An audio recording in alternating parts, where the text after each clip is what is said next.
அனைவருக்கும் வணக்கம். TNPSC group 4 எக்ஸாமுக்காக எல்லோரும் கண்டினியூஸாக படிச்சுட்ருப்பீங்க. யூனிட் 8 அண்ட் யூனிட் 9 இந்த பார்ட் எங்கே நம்ம படிக்கிறது, இதற்கான புக் லிஸ்ட்லாம் என்னதுன்றதை பற்றி தான் இந்த வீடியோவில் நான் டீட்டெயில்டாக டிஸ்கஸ் பண்ண போகிறேன். ஸோ இந்த வீடியோ ஸ்கிப் பண்ணாமல் லாஸ்ட் வரைக்கும் பாருங்கள். நம்ம டிஎன்பிஎஸ்சி குரூப் 4 எக்ஸாம் கிளியர் பண்ணோன்னா ஜென்ரல் தமிழோட பார்ட் ரொம்ப முக்கியம். அதில் அவுட் ஆஃப் 100 கொஷின்ஸ் நீங்கள் 98, 99, 100 கொஷின் சரியாக எழுதினா மட்டும்தான் உங்களோட செலெக்ஷன், நீங்கள் செலக்ட் ஆகிறதுக்கான ஒரு பாசிபிலிட்டி அதிகமாகும். ஜென்ரல் ஸ்டடீஸில் 100 கொஷின்ஸ் இருக்குது. அதனால் அதை நம்ம ஃபுல்லாக ஒமிட் பண்ண முடியுமானா அது அப்படி இல்லை. இந்த அவுட் ஆஃப் 100ல் ஆப்டிடியூட்டில் 25 கொஷின்ஸ் போயிடும். தென் பாக்கி இருக்கக்கூடிய 75 கேள்வியில் கண்டிப்பாக ஒரு 25 கொஷின்ஸ் இந்த யூனிட் 8 அண்டு யூனிட் 9 இந்த ஏரியாலேருந்தே வந்துடும். உங்களுக்கு யூனிட் 8 அண்ட் யூனிட் 9 இந்த ஏரியாலேருந்தே உங்களுக்கு வந்துடும். ஸோ ஜென்ரல் ஸ்டடீஸில் இந்த ஏரியாவை ஃபஸ்ட்டு படித்து முடிச்சுட்டு தான் மீதி இருக்கக்கூடிய ஏரியாவுக்கு நம்ம போகணும். நான் ஆர்டராக சொல்கிறேன். யூனிட் 8, யூனிட் 9 ஃபஸ்ட்டு படிச்சுட்டு அதுக்கப்புறம் polity, Indian national moment, history இதெல்லாம் நீங்கள் படிங்க. சயின்ஸ்லேருந்துமே ஒரு அதிகபட்ச வெயிட்டேஜ் வரும். 12 to 13 கொஷின்ஸ் கண்டிப்பாக சயின்ஸ்லேருந்து இருக்க வாய்ப்பு இருக்குது. ஸோ அதையும் ஃபுல்லாக ஒமிட் பண்ணிடக்கூடாது. சயின்ஸில் இப்போ ஃபிசிக்ஸ் அப்படின்னா ஹீட்டு, லைட், எலக்ட்ரிசிட்டி, கெமிஸ்ட்ரினா ஆசிட் பேஸ், இந்த மாதிரி முக்கியமான டாபிக்ஸ் இருக்குது. ஜுவாலஜி அப்படின்னு எடுத்துக்கிட்டோன்னா டிசீஸ், வியாதிகள் பற்றி கேள்விகள் அதிகமாக கேட்பாங்க. அந்த மாதிரி நமக்கு ஒரு சப்ஜெக்டில் இருக்கக்கூடிய முக்கியமான டாப்பிக்கை நம்ம நல்லா தெளிவாக படிச்சிருக்கணும். அட் தி சேம் டைம் இப்போ நம்ம இந்த யூனிட் 8ல் எதெல்லாம் நம்ம படிக்கிறது அப்படின்றத பற்றி நம்ம பார்க்கலாம். யூனிட் 8ல் ஹிஸ்ட்ரி ஆஃப் தமிழ் சொசைட்டி அப்படின்னு சொல்லுவாங்க.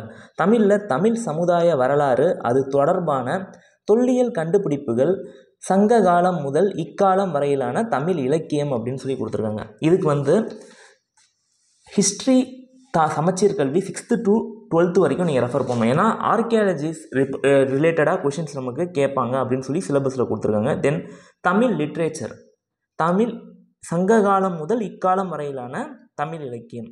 இதுக்கு நீங்கள் ஏதாச்சும் ஒரு புக்கை நீங்கள் கண்டிப்பாக ரெஃபர் பண்ணணும். இது தேவிராவோட இலக்கிய வரலாறு, அந்த ஒரு நூலை நீங்கள் ரெஃபர் பண்ணிக்கலாம். தேவிரா.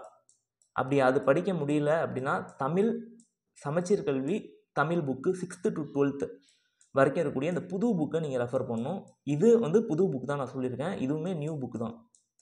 நியூ ஹிஸ்ட்ரி சமச்சீர் கல்வி 6th to 12th, தமிழ் இலக்கிய வரலாறுக்கு 6th to 12th வரைக்கும் இருக்கக்கூடிய அந்த புக்கை நீங்கள் படிக்கணும். ரெண்டாவதாக இருக்கக்கூடிய ஒரு ஏரியா திருக்குறள். திருக்குறளுக்கு தமிழ் ஸ்டாண்டர்ட் 6thலேருந்து 12th வரைக்கும் இருக்கக்கூடிய அந்த திருக்குறள் தொடர்பான அந்த குறள்களை மனப்பாடமாக நீங்கள் தெரிஞ்சு வச்சுருக்கணும். ஏன்னா கேள்விகள் எப்படி இருக்கும்னா ஃபில் இன் த பிளாங்க்ஸ் ஃபார்மேட்டில் இருக்கும். ஒரு திருக்குறளை கொடுத்துட்டு நடுவில் 2-3 வேர்ட்ஸை விட்டுருப்பாங்க. அந்த விடுபட்ட அந்த சொல்லை நீங்கள் நிரப்புற மாதிரி இருக்கும். அது மாதிரி ஒரு கேள்வி கேட்கலாம். இல்லாட்டி ஒரு சொல்லுக்கான ஒரு மீனிங் அவங்கள்ட்ட கேட்கலாம். அதாவது இப்போ ஒரு திருக்குறளை கொடுத்துட்டு ஒரு வேர்டை அண்டர்லைன் பண்ணியிருப்பாங்க, அதற்கான பொருளை அவங்கள்ட்ட கேட்கலாம். அப்படி இல்லாட்டினா எதிர் சொல்ல கேட்கலாம். இந்த மாதிரி தான் டிஃப்ரென்ஸ் ஆஃப் கொஷின்ஸ் உங்கள்கிட்ட கேட்க வாய்ப்பு இருக்குது. தென் நெக்ஸ்ட்டு நம்ம பார்த்தோம்னா திருக்குறளில் கேள்விகள் எப்படி இருக்குன்றத சொல்லியிருப்பாங்க. மத சார்பற்ற தனித்தன்மையுள்ள இலக்கியம், அன்றாட வாழ்வியலோடு தொடர்பு தன்மை, மானுடத்தின் மீதான திருக்குறளின் தாக்கம், திருக்குறளும் மாறாத விழுமியங்களும், சமத்துவம், மனிதநேயம் முதலானவை, சமூக அரசியல் பொருளாதார நிகழ்வுகளில் திருக்குறளின் பொருத்தப்பாடு, திருக்குறளின் தத்துவ கோட்பாடுகள், இது சார்ந்த கேள்விகள் இருக்கும் அப்படின்னு சொல்லியிருக்காங்க. மூணாவதாக இருக்கிறது ரொம்ப முக்கியமான ஒரு பார்ட்டு. அது என்னதுன்னா தமிழக வரலாறு. விடுதலை போராட்டத்தில் தமிழ்நாட்டோட பங்கு என்னது? தமிழக வரலாறுக்கு ஹிஸ்ட்ரி புக்கில் 9th, 10th, 11th, 12thலாம் கண்டென்ட் இருக்கும். அதை நீங்கள் நல்லா ரெஃபர் பண்ணிக்கிங்க. 6thலேருந்து 12th வரைக்கும் இருக்கக்கூடிய தமிழ்நாடு ஹிஸ்ட்ரி சார்ந்த நியூஸை நல்லா நீங்கள் படிச்சிருக்கணும். படிச்சுட்டு இந்த புக்கு கேகே பிள்ளை, உங்களுக்கு டைம் ரொம்ப அதிகமாக இருக்குது, குரூப் 1, குரூப் 2 எக்ஸாம் படிக்கிறீங்க அப்படின்னா இந்த கேகே பிள்ளை புக்கை மறக்காமல் நீங்கள் படிச்சிருங்க.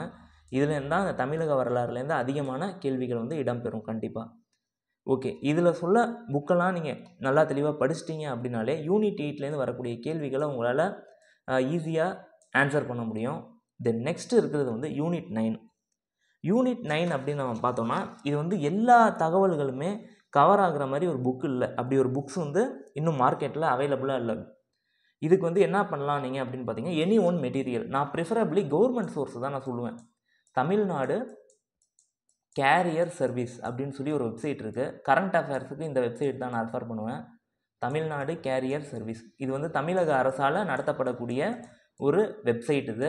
இந்த வெப்சைட்டில் போய்ட்டு யூனிட் 9க்கான மெட்டீரியல் வந்து அந்த வெப்சைட்டில் கொடுத்துருப்பாங்க. அந்த மெட்டீரியலை நீங்கள் டவுன்லோட் பண்ணி இந்த சிலபஸில் இருக்கக்கூடிய அந்த டாபிக்ஸ்லாம் நீங்கள் கவர் பண்ணணும்.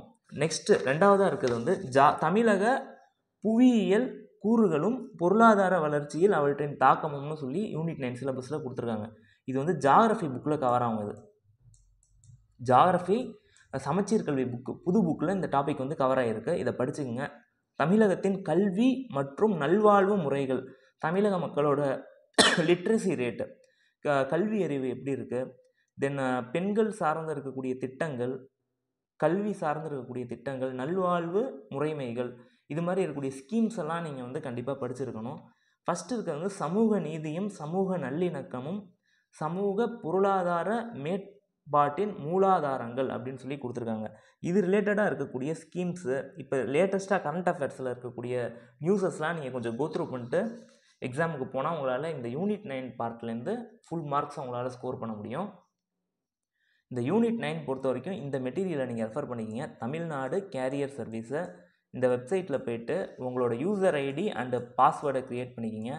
யூசர் ஐடி அண்டு பாஸ்வேர்டை நீங்கள் க்ரியேட் பண்ணிக்கிங்க. அதை யூஸ் பண்ணி இந்த வெப்சைட்டில் லாகின் பண்ணி உள்ளே போய்ட்டு அந்த யூனிட் 9க்கான பிடிஎஃபை டவுன்லோட் பண்ணி நீங்கள் உங்களோட ப்ரிப்பரேஷனை ஸ்டார்ட் பண்ணிவிடுங்க. இப்போது நீங்கள் படிக்க ஆரம்பித்தா கூட இந்த குரூப் 4 எக்ஸாமில் உங்களால் ஒரு நல்ல டோட்டலை எடுத்து உங்களால் இந்த எக்ஸாமை கிராக் பண்ண முடியும். எல்லோரும் கண்டினியூஸாக இந்த எக்ஸாமுக்கு ஒரு 6லேருந்து 8 மணி நேரம் நீங்கள் டெய்லி படிக்கிற மாதிரி பார்த்துக்குங்க. கண்டிப்பாக உங்களால் இந்த எக்ஸாம் கிராக் பண்ண முடியும். ஓகே, இந்த வீடியோவில் உங்களுக்கு ஏதாச்சும் டவுட்ஸ் இருந்துச்சு அப்படின்னா கமெண்ட் செக்ஷனில் கமெண்ட் பண்ணுங்கள். அதற்கான ரிப்ளைவை நான் உடனே சென்ட் பண்ணுறேன்.